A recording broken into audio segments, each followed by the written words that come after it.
definition of business coaching, Flow's definition of business coaching. And I've been coaching for almost 2 decades now, working with businesses, working with executives, working with managers and business owners. What I experienced during these years, like the years that I coach, is when you become a success partner, when you partner with the person and really be there for them and help them to look at what is really important to them in terms of their business, they open up, they trust you, and they open up. So our definition is of Flow business coaching is about becoming a success partner with managers and executives, business owners, startups, and helping them go above and beyond their current capacity. And it's really about commitment to partnering with them. And this commitment requires to start with understanding clients' expectations from the relationship, from the business coaching relationship, and helping them understand and look at some of the existing patterns and their perceptions about success, perceptions about their potential, perceptions about their challenges, perceptions about their resources, perceptions about what is really important and what is achievable. Then we help them to analyze and describe where they want to be and how can they maximize their potential within the context of business coaching.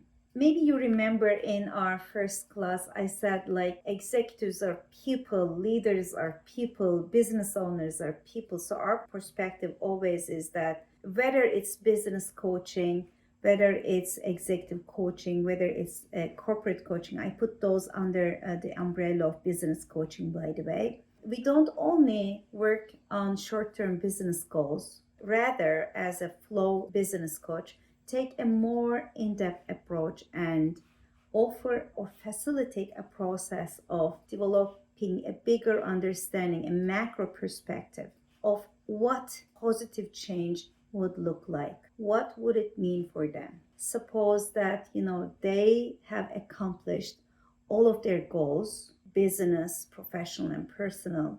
What would that look like? So we really help them to envision that macro perspective about success so that the change that we facilitate within the scope of our relationship with them is sustainable and scalable, not only in the short term, but also middle term and long term. We don't only work on short-term business goals, but we also facilitate a process of awareness, a process of self-reflection to help them to broaden their perspective about what would success look like through time and in the big picture. And from there, once we have that perspective, we help them to set the goals of the Flow business coaching relationship. Does it make sense to you? Right? Yeah.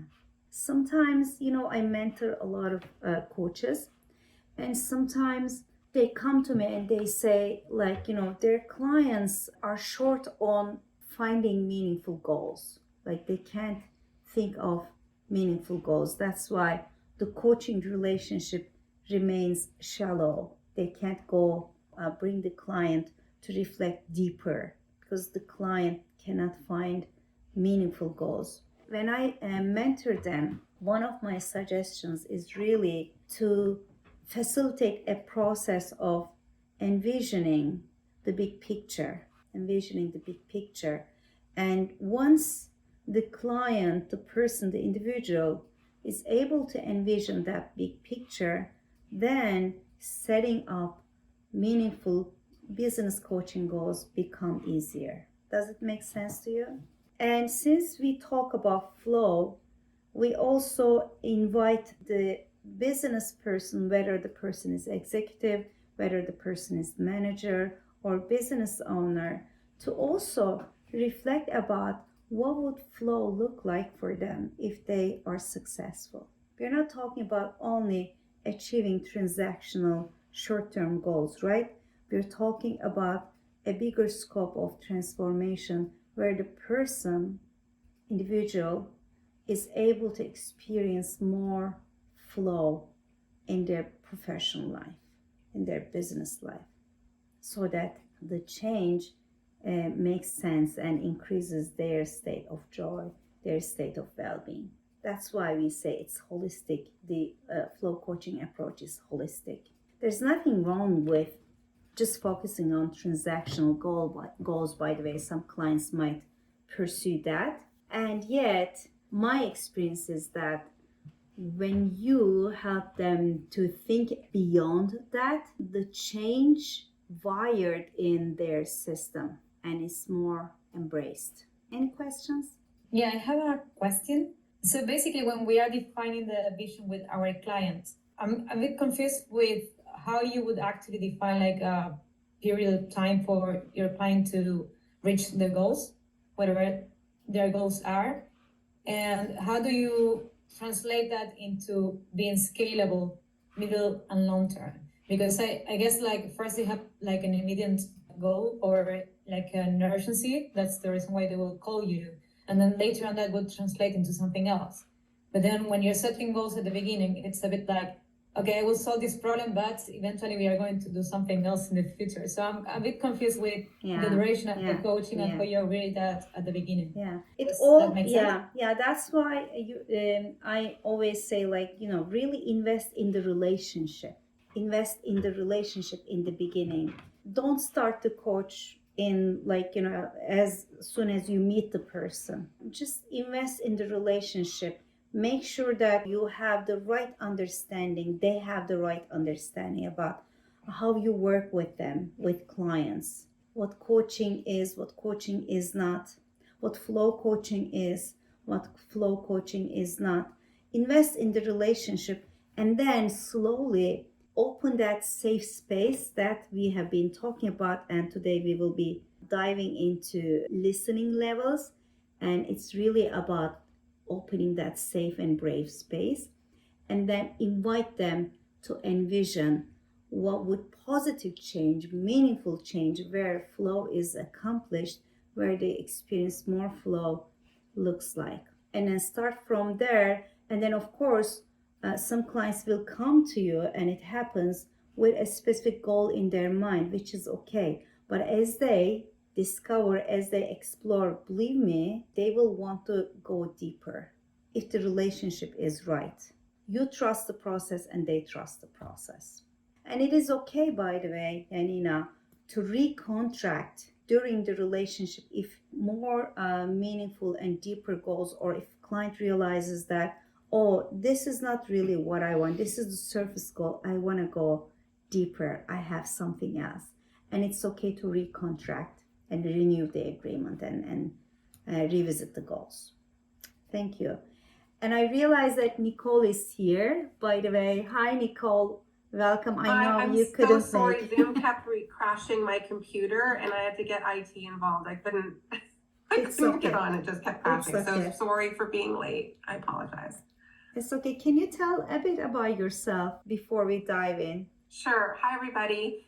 I feel like I got to know each of you a little bit by watching last week's video. So I'm super excited to be getting to know you more and working with you over the next 15 weeks. I know I'm going to learn a lot from all of you. So I'm Nicole. I'm based in Toronto. I've been immersed in all things leadership and team development for over 20 years now. I've been coaching leaders during that period of time, but I've never been certified as a coach. Very much want to. I know there is so much for me to learn, and I've been winging it for many years.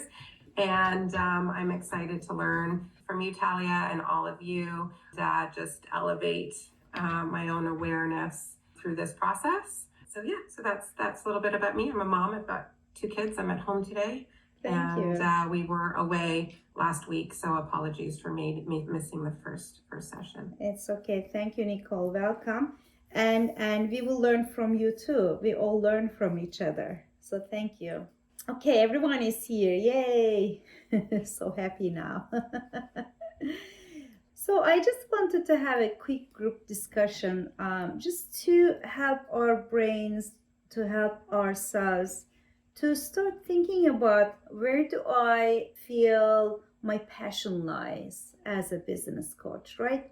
On the screen here, on the slide, you see some of the example topics and goals that come up in a business coaching relationship. You can read them. Like, in my experience, I don't know if I attract that kind of like executives specifically. I've been coaching executives for many years now. Executives come to me, some of them want to be coached on governance that happened, and workplace relationship management, leadership skills development, people leadership. So those topics are there, and I've been coaching them. But work-life balance comes a lot of times with executives, and some of the personal goals also come up a lot. Once they have confidence, they really bring up those burning questions, burning challenges that they've been going through, and they're very personal goals. But on the other hand, having worked in the corporate space, I coached teams, I coached boards on business strategy and implementation. Specifically, I coached family companies on creating family law relationships. I coached leaders on influencing, convincing, and presentation and leadership representation, executive representation. I coached a lot of companies and still doing it, and coaching young leaders to build up leadership, and those leaders are second and third generation leaders. There is a variety in business coaching, and these are just some examples. If you want to share other examples that you have experience with and you want to do, like you want to coach on, please share. I know we have experienced people here in this group.